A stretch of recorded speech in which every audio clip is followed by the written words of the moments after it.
ರಾಧೆ ಕೃಷ್ಣ. ಓಂ ಶ್ರೀ ಗುರುಭ್ಯೋ ನಮಃ. ನಾರಾಯಣ ಕವಚ. ಓಂ ನಮೋ ನಾರಾಯಣಾಯ. ಧ್ಯಾನಂ ಸಚ್ಚಿದಾನಂದರೂಪಾಯ ವಿಶ್ವೋತ್ಪತ್ಯಾದಿಹೇತವೇ ತಾಪತ್ರಯ ವಿನಾಶಾಯ ಶ್ರೀಕೃಷ್ಣಾಯ ವಯಂ ನಮಃ. ಸಚ್ಚಿದಾನಂದರೂಪಾಯ ವಿಶ್ವೋತ್ಪತ್ಯಾದಿಹೇತವೇ ತಾಪತ್ರಯ ವಿನಾಶಾಯ ಶ್ರೀಕೃಷ್ಣಾಯ ವಯಂ ನಮಃ. ಸಚ್ಚಿದಾನಂದರೂಪಾಯ ವಿಶ್ವೋತ್ಪತ್ಯಾದಿಹೇತವೇ ತಾಪತ್ರಯ ವಿನಾಶಾಯ ಶ್ರೀಕೃಷ್ಣಾಯ ವಯಂ ನಮಃ. ರಾಜ ಉವಾಚ ಯಯಾ ಗುಪ್ತಃ ಸಹಸ್ರಾಕ್ಷಃ ಸವಾಹಾನ್ ರಿಪುಸೈನಿಕಾನ್ ಕ್ರೀಟನ್ನಿವ ವಿನಿರ್ಜಿತ್ಯ ತ್ರಿಲೋಕ್ಯಾ ಬುಭುಜೆ ಶ್ರಿಯಂ. ಭಗವಂಸ್ತನ್ಮಮಾಖ್ಯಾಹಿ ವರ್ಮ ನಾರಾಯಣಾತ್ಮಕಂ ಯಥಾ ತದಾಯಿನಃ ಶತ್ರೂನ್ ಯೇನ ಗುಪ್ತೋ ಜಯನ್ಮೃತೆ. ಶ್ರೀಶುಕ ಉವಾಚ ವೃತಃ ಪ್ರೋಹಿತಸ್ತ್ವಾಷ್ಟಃ ಮಹೇಂದ್ರಾಯಾನುಪೃಚ್ಛತೆ ನಾರಾಯಣಾಖ್ಯಂ ವರ್ಮಾಃ ತದೀಹೈಕಮನಾಶೃಣು. ವಿಶ್ವರೂಪ ಉವಾಚ ತೌದಾಂಗ್ರಿಪಾಣಿರಾಚಮ್ಯ ಸ ಪವಿತ್ರವುದನ್ಮುಖಃ ಕೃತಸ್ವಾಂಗಕರನ್ಯಾಸಃ ಮಂತ್ರಾಭ್ಯಾಂ ವಾಕ್ಯತಃ ಶುಚಿಃ. ನಾರಾಯಣಮಯಂ ವರ್ಮ ಸನ್ನಹ್ಯೇದ್ಭಯ ಆಗತೆ ಪಾದಯೋ ಜಾನುನೋರೂರ್ವೋಃ ಉದರೇ ಹೃತ್ಯತೋರಸಿ. ಮುಖೇ ಶಿರಸ್ಯಾನುಪೂರ್ವ್ಯಾತ್ ಓಂಕಾರಾದೀನಿ ವಿನ್ಯಸೇತ್. ಓಂ ನಮೋ ನಾರಾಯಣಾಯೇತಿ ವಿಪರ್ಯಯಮಥಾಪಿ ವಾ ಕರನ್ಯಾಸಂ ತತಃ ಕುರ್ಯಾತ್. ದ್ವಾದಸಾಕ್ಷರವಿದ್ಯಯಾ ಪ್ರಣವಾದಿ ಯಕಾರಾಂತಂ ಅಂಗುಲ್ಯಂಗುಷ್ಟಪರ್ವಸು. ನ್ಯಸೇದೃತಯ ಓಂಕಾರಂ ವಿಕಾರಮಣುಮೂರ್ಧನಿ ಶಕಾರಂ ತು ಭ್ರುವೋರ್ಮಧ್ಯೆ ನಕಾರಂ ಶಿಖಯಾದಿಶೇತ್.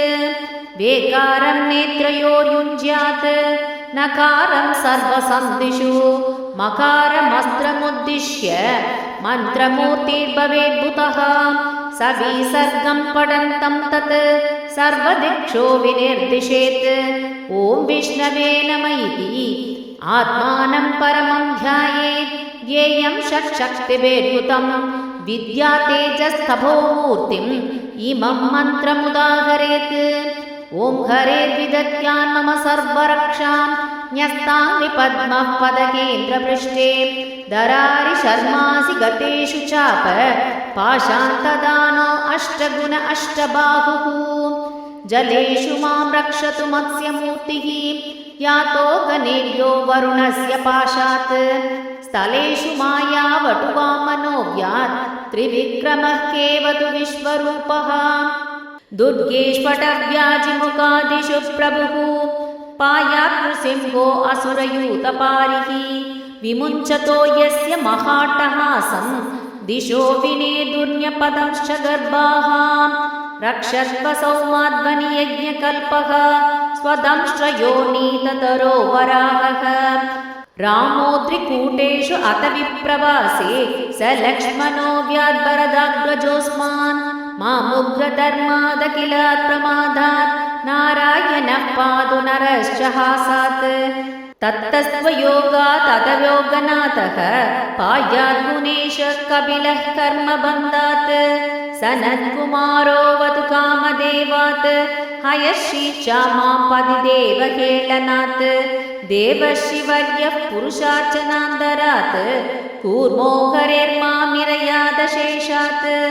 ಧನ್ವಂತರಿರ್ಭಗವಾನ್ ಪಾರ್ಥಭದ್ಯಾತ್ ದ್ವಂದ್ವಾದ್ವಯಾತ್ ತ್ರಿಶಭೋ ನಿರ್ಜಿತಾತ್ಮಾ. ಯಜ್ಞಶ್ಚ ಲೋಕಾದವದಾಜ್ಜನಾದಾತ್ ಬಲೋ ಗಣಾತ್ ಕ್ರೋಧವಶಾತಹೀಂದ್ರಃ. ತ್ವೈಪಾಯನೋ ಭಗವಾನ ಪ್ರಬೋಧಾತ್ ಬುದ್ಧಸ್ತು ಭಾಗಂಡಗಣಾತ್ ಪ್ರಮಾಧಾತ್. ಕಲ್ಕಿಃ ಕಲೆ ಕಾಲಮಲಾತ್ ಪ್ರಭಾತು ಧರ್ಮಾವಣಾಯೋರು ಕೃತಾವತಾರಃ.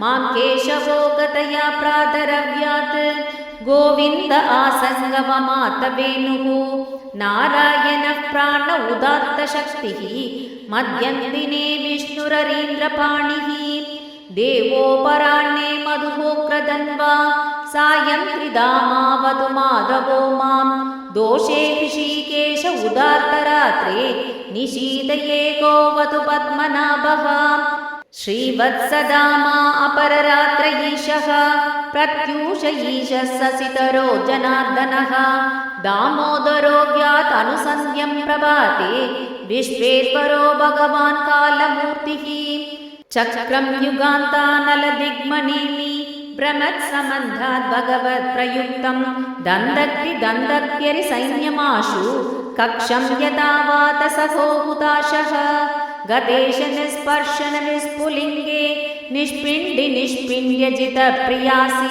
कूष्माण्ड वैनायक यक्षरक्षो भूतग्रहांश्चूर्णय चूर्णयारीन् त्वं यातु दानप्रमतप्रेतमातृ पिशाच विप्रग्रह घोरदृष्टीन् दरेन्द्र विद्रावय कृष्णपूरितः भीमस्वनोरेर्हृदयानि कम्पयन् त्वं दिग्मदारा शिवरारिसैन्यम् ईश प्रयुक्तो मम चिन्ति चिन्ति चक्षुंषि चर्मं सदसन्द्रचादय द्विषामगोणां हर पापचक्षुषां यन्नो भयं ग्रहेभ्यो भूत् केतुभ्यो नृभ्य एव च सरीसृपेभ्यो दंश्रिभ्यः भूदेभ्योऽप्य एव वा सर्वाण्येतानि भगवन् नामरूपास्त्रकीर्तनात् प्रयान्तु संशयं सत्यः येन श्रेयः प्रदीपकाः गरुडो भगवान् स्तोत्रस्तोपच्छन्दोमयः प्रभुः रक्षत्वशेषकृच्छ्रेभ्यः विश्वक्सेन स्वनामभिः सर्वापद्यो हरेर्नाम रूपयानायुधानिनः बुद्धीन्द्रियमनःप्राणान् पान्तु पार्षदभूषणाः यथा हि भगवानेव वस्तुतः सदचर्चयत् सत्येन अनेन न सर्वे यान्तु नाशमुपद्रवाः यतैकात्म्यानुभावाणां विकल्परहितः स्वयं भूषणायुधलिङ्गाख्याः दत्ते शक्तिस्वमायया तेनैव सत्यमानेन सर्वज्ञो भगवान् हरिः पातु सर्वस्वरूपेण सदा सर्वत्र सर्वगः विदिक्षु दिक्षु त्वमतः समन्दात् अन्तर्बहिः भगवान् नारसिंहः प्रहापयन् लोकभयं स्वनेन स्वतेजसा ग्रस्तसमस्ततेजाः मघवर्णितमाख्यातं वर्मनारायणात्मकं विजेष्यस्यञ्जसा येन दंशितो असुरयूतपान् एतद्धारयमाणस्तु यं यं पश्यति चक्षुषा पदा वा संस्पृशेत् सत्यः सात्वसात् स विमुच्यते न कुतश्चित् भयं तस्य विद्यां धारयतो भवेत् राजतस्युग्रहादिभ्यः व्याघ्रादिभ्यश्च कर्हिचित् इमां विद्यां पुरा कश्चित् कौशिको धारयन् द्विजः योगधारणया स्वाङ्गं जगौ समरुतन्वनि तस्योपरि विमानेन गन्धर्वपतिरेगता ययौ चित्ररथस्त्रीभिः वृतो यत्र द्विजक्षयः गगनान्यपतत् सत्यः स विमानो ह्यवाक्षिराः स बालकिल्यवचनात् अस्तीयादाय विस्मितः प्रास्य प्राची सरस्वध्यां स्नात्वा धाम स्वमन्वगात् श्रीशुक उवाच य इदं शृणुयात् काले यो धारयति चातृतः तं नमस्यन्ति भूतानि मुच्यते सर्वतो भयात् एतां विद्यामधिगतः विश्वरूपा च दक्रतुः त्रैलोक्यलक्ष्मीं बुभुजे विनिर्जित्य मृते सुरान् न भोग्यवस्तूनि न नागभृष्टं न सिद्धिलाभं परमीशकाङ्क्षे प्रसन्नमन्दस्मितसुन्दरं ते मुखाम्बुजं दर्शय सन्ततं मे मोक्षाब्धिसारदर भागवदाख्यदत्नो नारायणीय नवनीतमगो गृहीत्वा मायामयौगपरितप्तजनाय योगात् नारायणा अवनिसुराय नमोऽस्तु तस्मै गङ्गा गीता च गायत्रयपि च तुलसिका गोपिका चन्दनं तत् सालग्रामापि पूजा परपुरुष तदैकादशी नामवर्णाः एतान्यश्चाभ्ययज्ञान् यैकलिसमये त्वत्प्रसादप्रवृत्त्या क्षिप्रं मुक्तिप्रदानीत्यपि तदुरुषयः तेषु मां सज्जयेताः। श्रीहरये नमः, श्रीहरये नमः, श्रीहरये नमः। सर्वत्र गोविन्दनाम संकीर्तनं गोविन्द गोविन्द। राधे कृष्ण।